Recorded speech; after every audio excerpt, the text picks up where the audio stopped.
Hello, welcome back to Phones. Today, we're gonna take a look at 3D printed darts and see if we can actually fire them.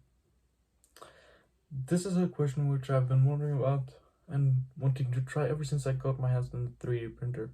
The only problem was that usual 3D prints are a bit too hard.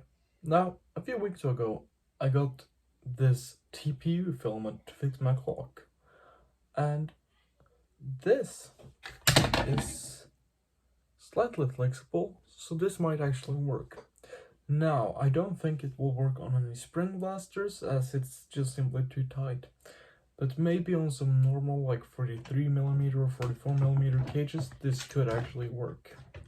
So what we're gonna do is take this flywheel cage and then try to fire a dart out of it. Okay, so we will try to make this work. So first, let's just plug in battery.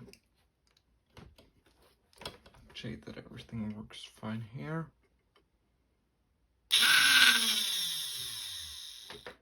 That seems to be working. Flywheel's aligned. And that's a go.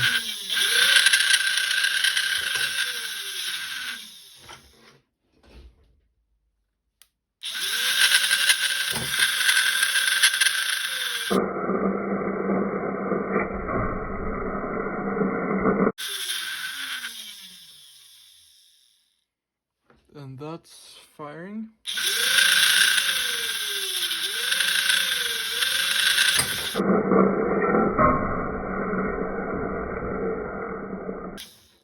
Yeah, so that was kind of a fun concept of trying out, I guess.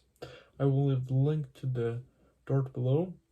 And this is kind of fun if you want to try out and create this maybe as a gimmick, because you could use this in a flywheel blaster with a bit of a wider cage, because it does work reasonably well, like basically a stock blaster. But that's also the hardware I used. I used stock almost with some 130 motors from the Hurricane blaster. So I hope you liked that. Please subscribe, and I'll see you in the next video.